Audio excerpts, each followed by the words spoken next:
Paltrocast now with Darren Paltrowitz. Get ready to listen to your favorite artists. Paltrocast. I'm going to say, it's good morning where you are or good afternoon? It's good afternoon, nearly evening, yeah. Okay, good afternoon. Thank you for taking the time. How's the day going aside from answering the same questions over and over and over again? No, it's going very well, thank you. I went to the tip earlier, so that's the excitement of my day. And now it's freezing cold, so I'm wearing as many layers as humanly possible so I don't shiver in front of you. Smart man. I mean, when you're dealing with a movie involving water and sharks, understandably you want to cover up and all that, but this is your first shark-related movie, correct? This is my first shark-related movie and my first pirate-related movie, so I can make sure to combine the two just to get them done. Kind of the opposite of librarian-related roles, correct? Yes, yeah, a little bit different, yeah. Sure, we'll come back to that, but what kind of role was needed to play Greg in this movie? I'm sorry, what kind of role? What kind of prep was needed to play Greg? Wow. Well, we had to get diving experience, which we did in Thailand because, I mean, I didn't lie on my CV, but I didn't say I couldn't scuba dive. But no, and I got sunburnt doing that as well. But no, I think Greg is a character who's there, as kind of supporting cast to scout really and to fill that role. But no, nothing overly dramatic. I mean, I knew I was going to be wearing a diving suit the whole time, so I didn't eat for about a month before going out because it's very tight. Understood. So you answered most of one of the follow-up questions, which is, did you actually film this in Thailand? Was the entire thing filmed in Thailand? Yeah. All of my shots were in Thailand. I think the Richard Dreyfuss scenes were shot back in the States, but everything else is shot in Krabi, Thailand, which you think is going to be an amazing experience, because, I mean, in the minute your manager says there's a film here in Thailand, you're like, yep, I'm good. It's January here in England. It's freezing cold. And then when you go over there, you don't really think, oh, this isn't very nice to film in because it's so hot. You're constantly covered in seawater and then you're seasick most of the time as well. So best of both worlds, I guess. Okay, so I'm going to build on the assumptions here. We know it's the first pirate movie, the first shark movie, also the first movie that you filmed in Thailand? Yes. Yeah, first film I shot in Thailand, yeah. And first time you went to Thailand as well? No, it was the third time I've been to Thailand. I did the generic 18-year-old going out there to see the world. And then I went back again.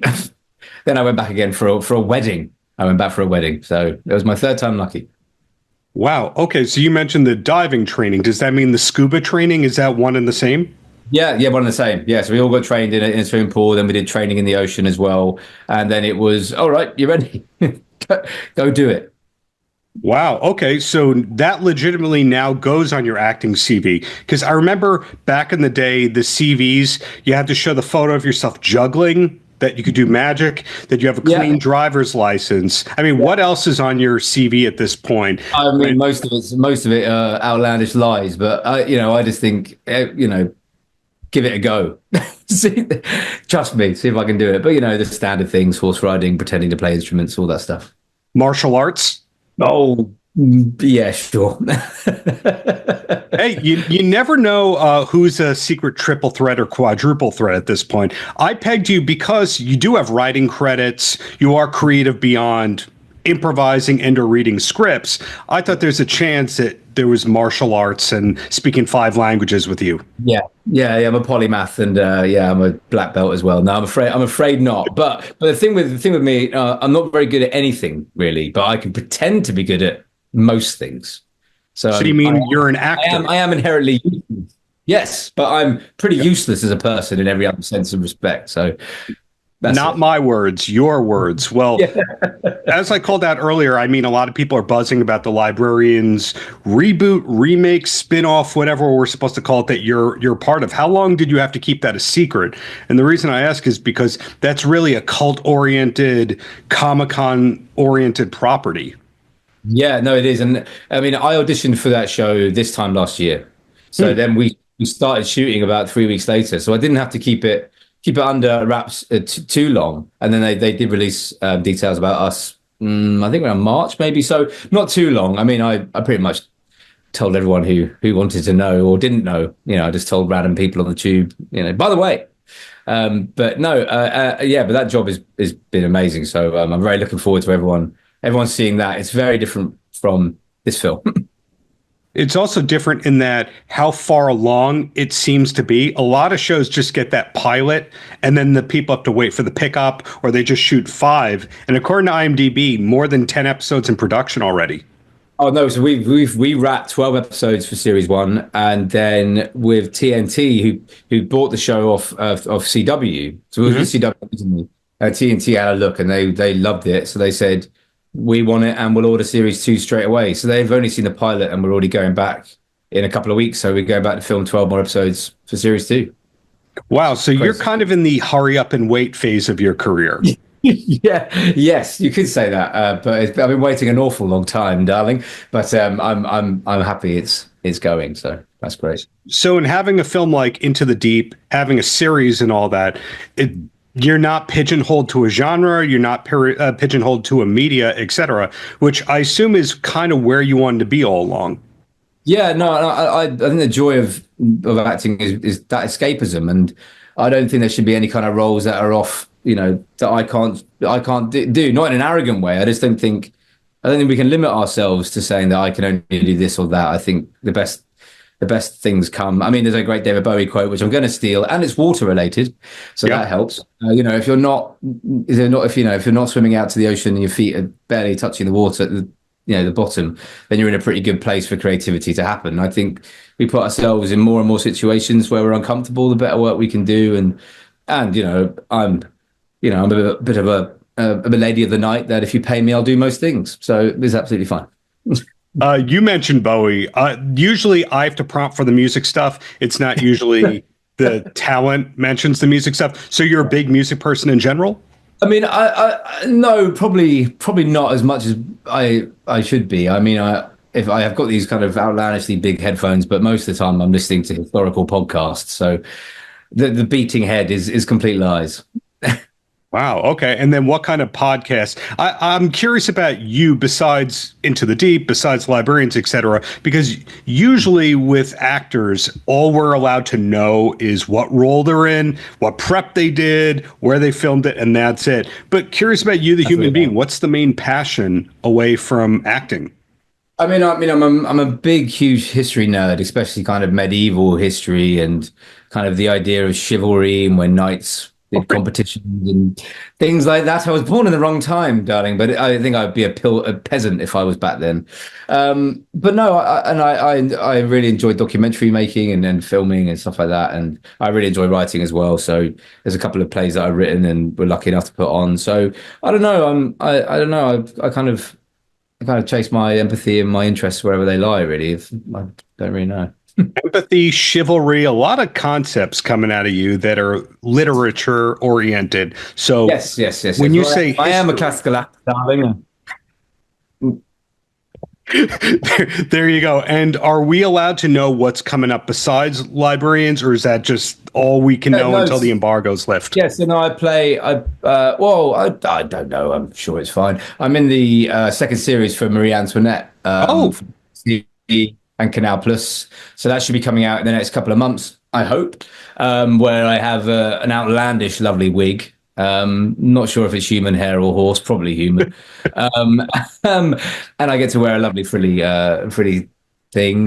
But that show is full of, not only fantastic actors and storylines, but the setting in Paris, all filmed in chateaus and all the rest, and all the pageantry, Yes.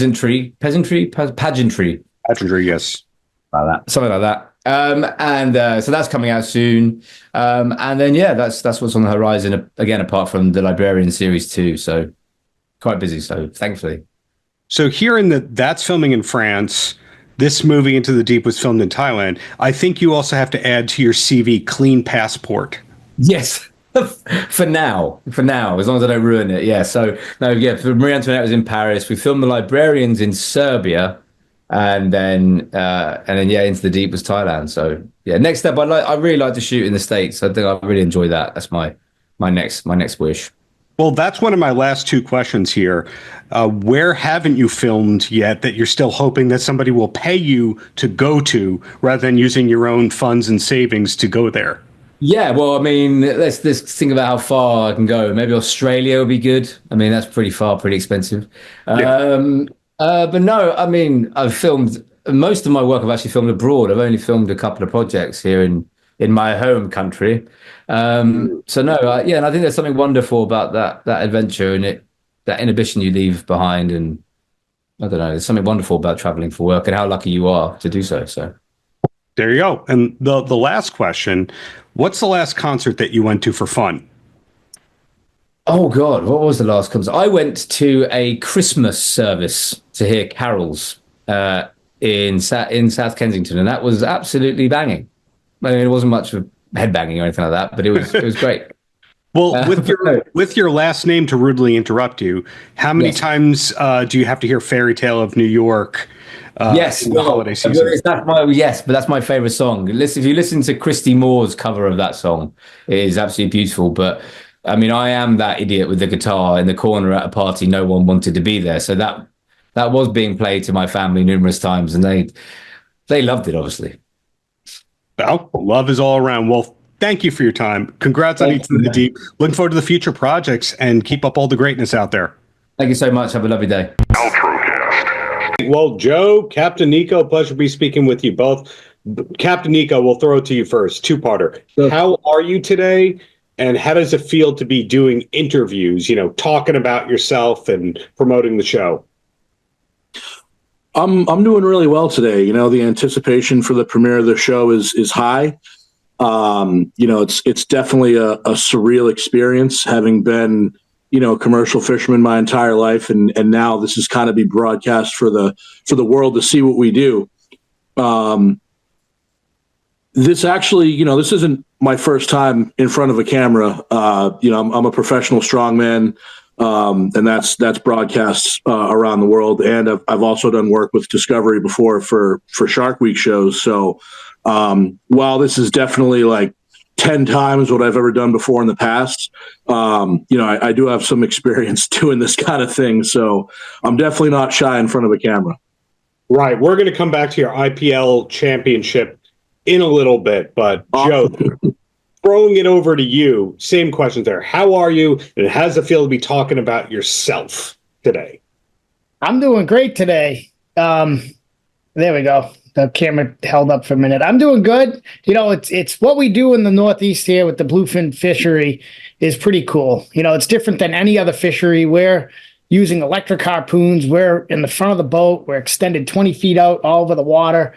We're using airplanes. We're harvesting one fish at a time, unlike, commercial fishing that uses nets and catches hundreds at a time. So it's going to be cool to show America how we do this. And I'm good. I feel good about it. I like sharing my story about my kids. The couple of years I took off, coming back, fishing, how I was a little rusty at the beginning and was able to kind of get it all together and start catching fish. So different kind of question for you, Joe. Every time, and I'm dialing in from New York, every time winter hits, you go, oh, I can't take another New York winter. Even colder where you are. What is it that keeps you a lifer in the Northeast? Yeah, so, the seasons are difficult. Fall is okay. We sometimes rod and reel bluefin then. But the springtime and the anticipation is when we get the boats ready. So there's always something to do in New England. The cold winters definitely can be draining, but the highlight of the year every year is the harpoon fishery. It's when we're able to, make sure the boats are running good. Diesel motors, they have to be tuned up. We need to make sure the airplanes are all, well maintained. And this fishery is so short. We only have a limited amount of time to really strike. So yeah, we have to be ready. Well, similar question at you, Captain Niko. Now, the IPL Strongman Championship background and all that must have been harder to train in the colder months of the year. So what is it that keeps you so Northeast based? Well, I mean, I enjoy the cold weather. I'm not a big fan of the heat, so I like it. And I definitely enjoy the fact that, you know, I'm able to be a commercial fisherman and make my living in the summertime. And, you know, I'm blessed enough to be able to, you know, have the means to, you know, pursue my other passion, my other dream of professional strength athletics in the wintertime and be able to do that as well. So it's kind of a perfect scenario for me and the way that I live my life. Well, follow up to that, you're very well branded because you're wearing your boat's name. Yeah, absolutely. Attire. How much merchandise is there of Easy Does It now versus will there be a lot more, assuming that Harpoon Hunters is a tremendous hit? Yeah, so our merchandise store is live right now. It's easydoesitapparel.com.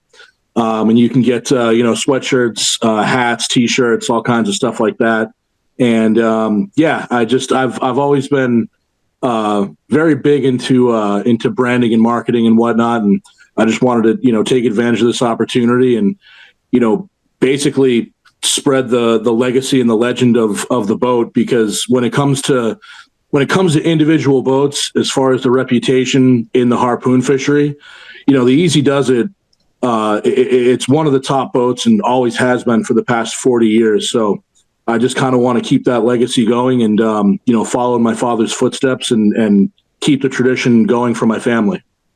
Joe, what's going on for you branding wise? Tell me. Yeah, so we have a two of my three kids got diagnosed with limb-girdle muscular dystrophy back a couple of years ago. My wife and I started a foundation. We're raising money to fund the first ever clinical trial for a therapy, gene replacement therapy for this disease. It's called limb-girdle muscular dystrophy. So you can check us out, the dionfund.org. You can buy merchandise. You can donate. We have these cool Harpoon Dion Foundation harpooning rare disease shirts. So that's kind of our brand right now. You know, that we fished on the Red Rum last year. Great boat, great cat, great owner. He was nice enough to let us use his boat. But essentially, you know, we'll see. You know, you got to tune in. It's a great show, and thank you. So what I'm hearing is that both of you have ventures outside of Harpoon Hunters and will for a long time. Now, I've two stupid quick questions for both of you, and then I'll let you go. And I'll throw it to Captain Niko first.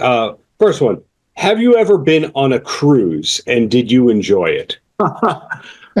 I haven't been on a cruise in probably 20 years. Our big family vacation every year when I was a kid was to Disney World. And then after doing that, probably, I don't know, 4 or 5 times, my mother was just like, I want to do something different. So she goes, I want to go on a cruise. And we went on a cruise, and it was nice. I mean, it was relaxing. But yeah, I mean, having, you know, been on the water my entire life, you know, if I want to go on vacation, I'd much rather go to the mountains and see trees and dirt rather than more water myself personally. So, you know, we see water every day, so it's nice to kind of get away. And, you know, my deckhand, Kevin, my wheelman on Harpoon Hunters, he lives out in Wyoming. And it's great to get away and go out to, you know, Colorado or Wyoming and get into the mountains. I'm not much of a skier, but just the scenery and the mountains and the snow is just it's gorgeous and it's beautiful. So when I do get the opportunity to get away, I head inland and relax a little bit rather than be on the water more. Understood. If you play guitar for a living, you're probably not going to a guitar convention on vacation. Joe, same thing at cruises. Have you done them? Can you enjoy them? So we went on a cruise for the first time last year, and I didn't like it because I felt like I wanted to drive the boat. I'm a captain, so it's like someone else is driving the boat. There's something I was more enjoying, like where we were. You know, the ports we stayed in. We didn't get to stay there long enough. But no, I'm not a cruise guy. I'd rather like Niko. I'd rather go inland. I enjoy just recreational fishing too on the side. My favorite thing to do is go trout fishing with my son. Believe it or not, it's trout stock pond. But yeah, that's no cruise for me either. Well, the follow-up last question, which I'll also have Niko answer, has nothing to do with Harpoon Hunters. We're going to keep saying that name so the SEO piles up and the algorithm works. Harpoon Hunters. But Joe, what's the last concert that you went to? Oh boy, I don't know. I think I went to Jimmy Buffett with my wife probably 20 years ago. Well, that's on brand for being a water person. Niko, Yes. same thing at you. Last concert, do you remember? Well, first of all, there's a reason that I'm a commercial fisherman, and that's because I hate big crowds and I really don't like people, So I like to isolate myself in the middle of the ocean. But I do remember I went to I'm trying to remember it was a George Strait concert, and I believe Trace Atkins opened for him, and that was a pretty cool show. So that was that was awesome. So for neither of you, it was Billy Joel, and you did not go to hear the Downeaster Alexa. I would 100% go to a Billy Joel show, but hopefully, I don't know if Billy Joel's ever going to be playing, anything smaller than the Garden. But like, if he ever did like a 3,000 seat arena, I'd be down for that. But to head into the city and fight the traffic and the crowds, and then sit in a sea of 20,000 people to listen to a guy sing, not really my cup of tea. But we'll see. I enjoy the honesty you both gave me, and congrats on Harpoon Hunters, and looking forward to what's to come from both of you in the near future. Thank you very much. Appreciate your time. Paltrocast. Barry, Dylan, Barry, pleasure to be speaking with you both. Well, I'll throw the first one to Barry. Two-parter. How are you? And did you know that you want to direct this film, not just be creative behind the scenes with it, beyond that title? I'm well. Thank you for asking. I hope you are too. Sure. Yes, I did. I just did. I just knew as I was writing it that I knew how I wanted it to look. Not to say, another director couldn't also make it look beautiful, but it felt like it was a child, and this one I just didn't want to let go of, I just didn't. But, at the end of the day, to be honest, if I had to, I would have, because, except the things we cannot change. So. Well said. Well, Dylan, moving it over to you, the similar two-parter. How are you? And then with this role, were there any particular challenges that you didn't foresee, or is it just easy sailing? Thank you for asking. I appreciate it. I'm doing well. I hope you're doing well too. I think playing a serial killer definitely is one of the toughest challenges of my career so far. I think getting into a place where you're just manic and, very, how do you say, it's just quick reactions. And I think I lost myself a little bit at times, but was able to kind of bring it back and bring it into, I'm not a serial killer. I'm not actually. But you catch yourself a little bit because you're just angry all the time. Well, following up on an entirely different area right here, both you and Barry have that musical background. Was that something that you leaned into or used as a bond when you were on the set with Barry and team? Oh, yeah, of course. I think music has a huge correlation in acting. And, with the way we speak is it's vocality wise, it goes up and down and up and down. So that's very musical. And, like Barry's probably going to, get into is the music in this is very important. So I think, the way that Barry thinks is very musically. So the character itself, he would describe the scene to me and it would almost be in music and something like that. So, it had a huge effect on this film. So Barry, on the musical end, if internet research is correct, you moved out to LA to pursue the songwriting career, which you continue to get cuts and covers and all that. The fitness, also success right there, and the writing and directing, close to 100 productions in some form, etc. Where you're at right now, was that all on the game plan, or is that just accidental success? The game plan was to be a songwriter. There was no, when I moved and I was 20 years old, there was nothing else in existence but writing songs. I met somebody and we started writing a screenplay together. Mm-hmm. Just because, who doesn't want to write a screenplay? And that was that for years. And then when I got sober, I started writing songs again.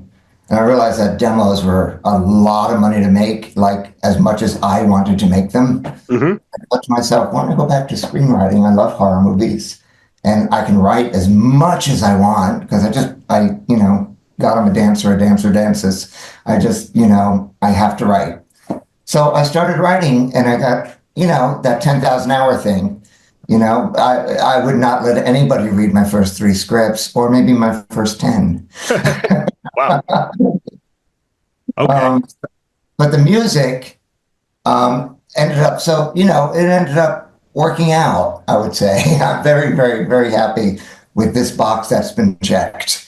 The music to me was so important. I was thinking of it as I was writing it. Mm-hmm. And because I didn't want to get married to anything too soon, you always want to be open.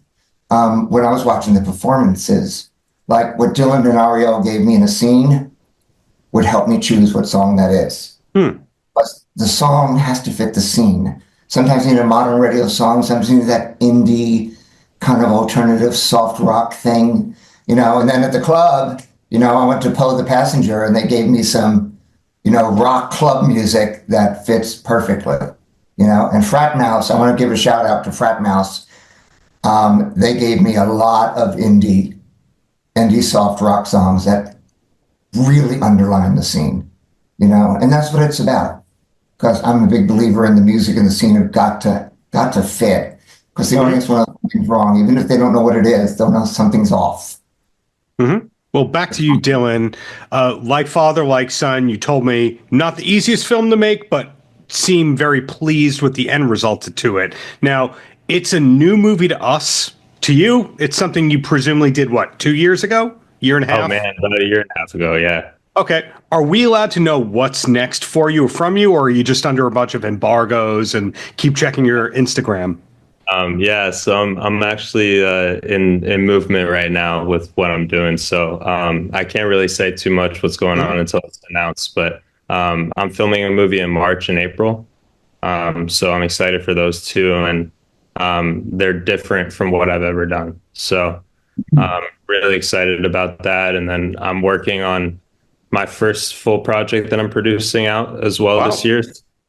I'm really excited about that one. So just a lot of things in the pipeline, but definitely excited about. So you're not a serial killer in this or the next few projects? Despite the want and the need for that kind of thing right now. No, I'm not. So spoiler alert. Got it. And then Barry, for you, IMDb says that this is an upcoming film, so it's obviously not everything you're working on. Are we allowed to know where we're going to see you or hear from you next? Oh, yeah. And this might come as a surprise to Dylan. So I'm done directing. It's just hung up the director hat.